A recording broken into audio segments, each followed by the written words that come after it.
kok belum tidur? Daripada pikiran kita ngawur, Mending kita baca kitab suci aja yuk. Biar iman kita subur.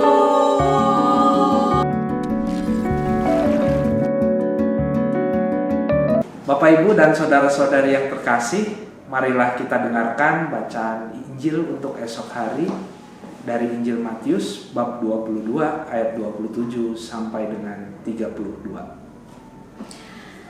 pada waktu itu Yesus bersabda, "Celakalah kalian, hai ahli-ahli Taurat dan orang-orang Farisi, hai kalian orang-orang munafik, sebab kalian itu seperti kuburan yang dilabur putih. Sebelah luarnya memang tampak bersih, tetapi sebelah dalamnya penuh tulang belulang dan berbagai jenis kotoran. Demikianlah pula kalian. Dari sebelah luar nampaknya benar, tetapi sebelah dalam penuh kemunafikan dan kedurjanaan. Celakalah kalian, hai ahli-ahli Taurat dan orang-orang Farisi, hai kalian orang-orang munafik. Kalian membangun makam bagi nabi-nabi dan memperindah tugu peringatan bagi orang-orang saleh. Dan sementara itu kalian berkata, seandainya kami hidup pada zaman nenek moyang kita, tentulah kami tidak ikut membunuh para nabi. Tetapi dengan demikian, kalian bersaksi melawan dirimu sendiri bahwa kalian keturunan pembunuh nabi-nabi itu. Jadi, penuhilah takaran para leluhurmu." Demikianlah Injil Tuhan. Terpujilah Kristus. Selamat malam, Tia. Selamat malam, Frater. Iya, apa kabar nih? Baik, luar biasa. Frater gimana? Aku sehat-sehat terus dong. Puji Tuhan, haleluya. Ya, coba kenalan dulu sama pemirsa di rumah ya kan. Halo Bapak Ibu dan saudara-saudari yang terkasih dalam Kristus. Nama saya Tia. Apalagi Frat? Kegiatan saya. Kegiatan saya di gereja, saya ikut Emmaus Journey dan pengurus di ASAK. Mantap. Iya, keren. Gimana nih Frat? Nah, Bacaan gimana hari nih? ini kayaknya seru ya Frat ya. Seru banget. Tuhan Yesus nih kayaknya mengecam orang-orang yang ahli-ahli Taurat, orang Farisi yang agak munafik gitu kayaknya ya Frat ya. Gimana menurut Frater tentang Injil hari ini? Aduh, ini tuh kayak diulang ya. Kemarin juga ngomong orang munafik. Sekarang ngomong orang munafik lagi nih. Sebenarnya Yesus tuh punya satu pesan inti gitu ya. Karena kan setelah celakalah, kenapa celaka? Karena kemarin dikatakan orang melupakan tentang keadilan dan cinta kasih. Itu dia, makanya kita harus tetap terus membawa keadilan dan cinta kasih di tengah hidup ini. Karena mereka itu ya tidak membawa keadilan dan cinta kasih, tapi menghakimi orang lain dari kulit luarnya aja.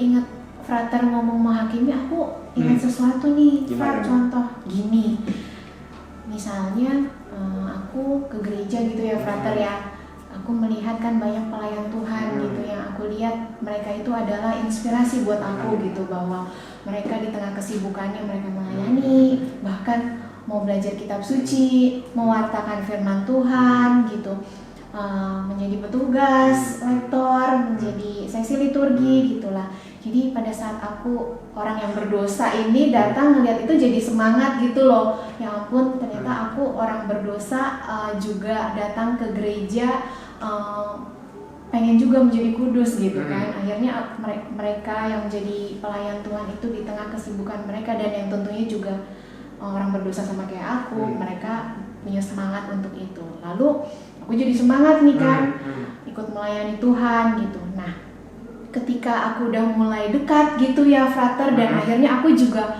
ibaratnya dijeblosin gitu kan ke dalam pelayanan. Nah, itu kan jadi saling tahu gitu kan, kita punya komunitas gitu kan, kita saling mengenal satu sama lain. Nah, tiba-tiba sedikit demi sedikit kan kayak jadi mengenal kepribadian satu sama lain. Nah, mata aku agak sedikit terbuka. Tiba-tiba aku melihat, loh, orang yang selama ini jadi panutanku gitu, pewarta firman, pelayan Tuhan dan dekat dengan altar, kok gitu ya gitu. Misalnya kayak di gereja semua yang diwartakan adalah firman dan kebaikan Tuhan gitu kan, segala hal yang baik. Tapi begitu kita makan-makan di luar nih, di jalan-jalan, ngegosipin orang, Fred, ngegosipin orang yang padahal ya maksudnya itu nggak ada hubungannya gitu loh dengan dia, nggak ada urusannya gitu. Jadi kayak ngegosipin keluarganya lah, ngegosipin hubungan pribadinya dengan si itulah, dan kayak jadi menghakimi gitu bahwa dia janganlah diikut sertakan di dalam pelayanan ini karena kehidupan keluarganya berantakan gitu loh, Frat. Nah begitu aku melihat itu, aku langsung bertanya-tanya, apakah seperti ini yang pelayan Tuhan yang ideal gitu, yang sungguh-sungguh membawa kasih Tuhan gitu loh, Frat. Dan itu masuk gak sih jadi contoh yang Tuhan Yesus kecam ini, Frat? Iya, emang kadang-kadang kita kalau udah berjumpa dengan realita itu, waduh, susah-susah gampang ya. Maksudnya adalah ketika kita berjumpa dengan orang-orang yang di gereja ya, ramah-ramah, iya betul, semua baik-baik gitu. Bahkan saya pun sebagai seorang frater dulu seminari, misalnya melihat gambaran romo paroki itu romo paroki baik gitu kan, iya kan, dia saya ingat dulu sering waktu misdinar itu ya, terus tanyain udah makan belum gitu, diajak makan ke pastoran, atau dia berkunjung ke rumah sepedaan terus menyapa di rumah. Itu kan kita kan mengalami suatu kegembiraan gitu ya. Tapi satu titik ketika saya masuk seminari, romonya tuh suka marah-marah. Misalnya, itu kan gambaran saya langsung hancur ya kan, langsung hancur terus marah-marah boleh nggak gitu. Aduh kan katanya, gimana ya gambaran saya tentang romo gitu ya, romo yang baik. Ketika kita udah semakin dekat kok dia suka marah-marah gitu. Ya sebenarnya itu bagian dari kemanusiawian kita semua. Tapi sebagaimana mungkin kemanusiaan itu juga diolah. Itu misalnya saya ngalamin waktu di seminari itu, saya janjian sama teman saya mau jalan-jalan, terus ada teman lain ngajak pergi. Saya pergi sama teman yang lain itu bukan teman janjian itu. Iya tuh. Aduh. Itu kelemahan saya gitu misalnya. Itu punya kelemahan, tapi bagaimana kelemahan itu diolah. Saya berusaha mengatasinya. Sekarang mulai tiap pagi saya lihat agenda nih, janjian siapa nih, atau kalau nggak bilang, misalnya saya janjian sama Tia nih, Tia ntar ingetin saya lagi ya kalau mau acara gitu, karena saya tuh suka lupa gitu misalnya.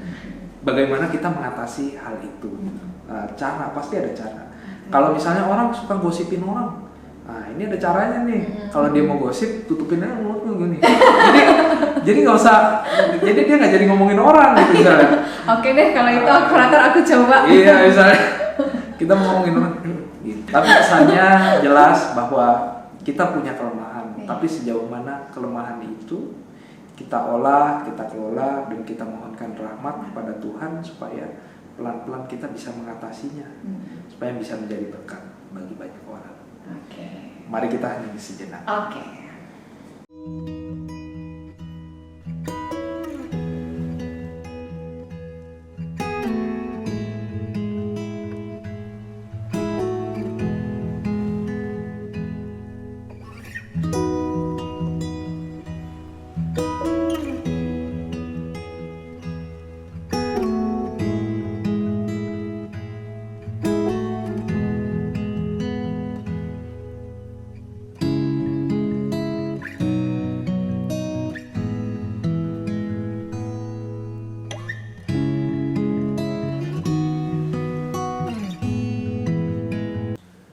Bapak, Ibu, dan saudara-saudara yang terkasih, marilah kita berdoa tobat untuk menutup hari kita malam ini.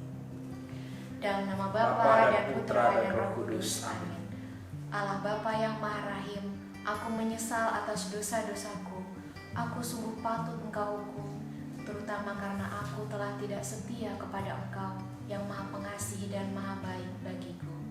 Aku benci akan segala dosaku dan berjanji dengan pertolongan rahmat-Mu hendak memperbaiki hidupku dan tidak akan berbuat